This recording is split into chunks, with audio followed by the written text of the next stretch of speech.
Chers amis, nous sommes le 29 juin 2024 et nous arrivons à la fin de la première journée de la 11e édition du Festival africain de Liège. La pluie nous a menacés. On a tenu. J'ai vu le président Diaby en personne qui est venu comme d'habitude soutenir tous les Ivoiriens ici.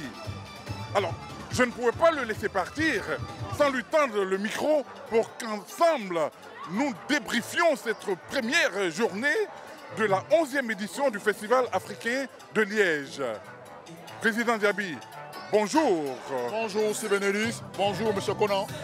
Encore, comme toujours, vous avez fait mains et pieds pour venir soutenir les Ivoiriens, les associations ivoiriennes ici. Ben oui, cela devient une tradition pour nous. Depuis des années maintenant, nous venons naturellement maintenant. Nous sommes très contents, très heureux encore une fois d'être là. Le climat, la météo y était. Avant tout, je tiens à remercier les organisateurs qui, par leur résilience, comme je l'ai dit tantôt, proposent chaque fois de façon renouvelée un festival toujours inédit. Aussi, profiter pour remercier les associations ivoiriennes. Quand nous avons commencé, il n'y avait qu'un seul stand. Aujourd'hui, il y a 4 stands. Je crois que c'est la meilleure vitrine en Belgique pour faire des propositions culturelles, pour la promotion culturelle. Nous y sommes, nous sommes contents, nous félicitons en tout cas les organisateurs et les associations ivoiriennes. Je tiens à leur dire vraiment du fond du cœur, merci pour le travail, pour la vitrine qu'ils présentent pour la Côte d'Ivoire. J'y tiens énormément à leur dire merci encore pour l'effort. On n'imagine pas toute l'organisation qui est derrière. Voilà un peu pourquoi nous sommes là et nous sommes très contents d'y être. Ok. Je ne vais pas vous laisser partir comme ça, sans pour autant mettre le pied dans le plat. Aujourd'hui, nous savons que dans la communauté ivoirienne, il y a beaucoup d'associations qui organisent des événements. Ok. Pourquoi est-ce que, en tant que président, vous ne pouvez pas donner instruction pour que les associations ivoiriennes fédèrent leurs organisations pour que ensemble nous soutenons les uns et les autres? Absolument, c'est une question très pertinente, nous y travaillons. C'est pour ça, en 2024, nous avons créé le Conseil des associations ivoiriennes.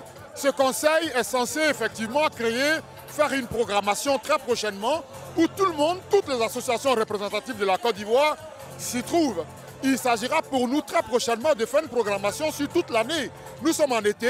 Si on n'a pas pu anticiper cette année, l'année prochaine, les dates des associations seront connues en fonction de leurs activités et nous pourrons à ce moment-là créer beaucoup plus d'affluence, beaucoup plus d'intérêt des Ivoiriens en étalant, en faisant un échéancier en quelque sorte, une programmation tout simplement pour que les Ivoiriens puissent participer aux différentes activités des différentes associations.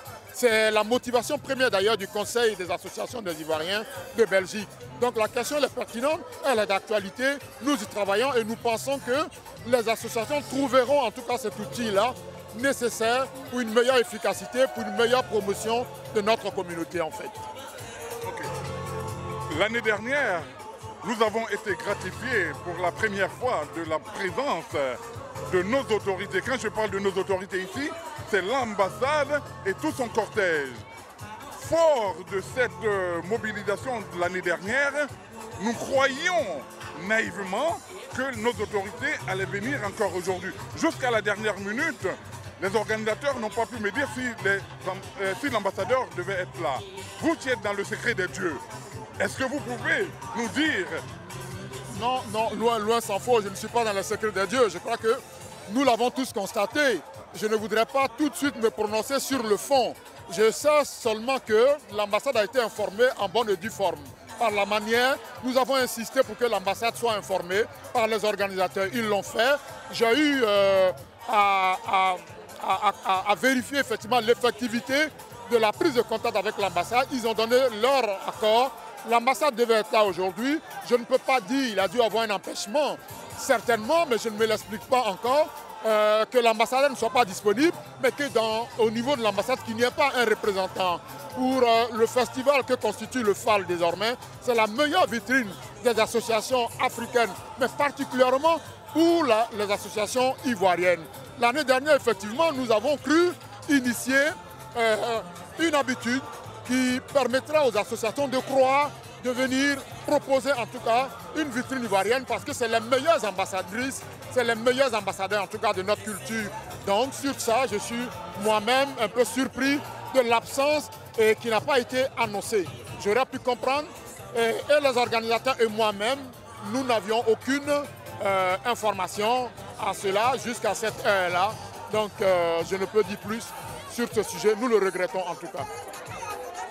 Ben, je vous remercie pour votre franchise et de nous avoir accordé sous la pluie cette interview de fin de première journée du Festival africain de Liège. Je vous remercie. Je vous remercie également, M. Robiège. Nous sommes très contents d'être là.